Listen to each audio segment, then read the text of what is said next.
Habang ang ibang bansa ay nagtatanim ng puno para labanan ng init at pagbaha, tayo naman ay nagpuputol ng puno. Mariing kinukondena ng Urban Nexus PH ang DNR sa pagbibigay pahintulot na putulin ang mga punong nara sa kahabaan ng Quirino Avenue. Taliwas ito sa mandato ng ahensya partikular na sa itinutulak nitong Nature-Based Solution Framework na dapat ay integrated na sa ating Philippine Development Plan at National Adaptation Plan. Laking kahangalan ang pagpuputol ng puno sapagkat naharap tayo ngayon sa krisis ng matinding init, pagbaha at polusyon sa hangin.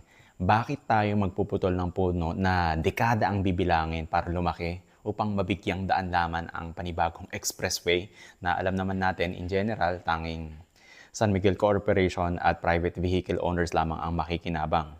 Hindi lang basta puno ang pinuputol natin dito.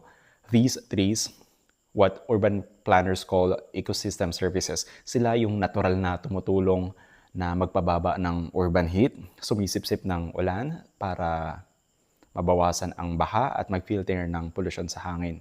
At ramdam natin yan araw-araw. Kapag may lilim, mas nakakaingan yung maglakad, mas kaaya-ayang magbike, may nasisilungan ang mga commuters na naghihintay na masasakyan, mas buhay ang sidewalks. So, that's what we call active mobility. Paggawa ng lungsod na ligtas at komportable para sa lahat, para sa naglalakad, para sa nagbibisikleta at para sa mga gumagamit ng public transportation.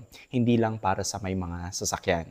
Sino pa ba ang mahihikayat maglakad sa 40°C heat index kung wala ng puno? Ano yung bike commuters, delivery riders, street vendors, or ordinaryong commuters na ilang oras nakababad sa init at ulan araw-araw? At base sa maraming pag-aaral, habang mas pinapalawak mo ang isang road space para sa private vehicles, mas dumadami ang sasakyan, tinatawag yung law of induced demand. So sa huli, babalik din ang traffic. Mas kaunti na ang puno, mas mainit na ang syudad at mas delikado ng maglakad. Ang totoong maunlad na lungsod ay hindi yung paramihan ng sasakyan, hindi paluwagan ng expressway.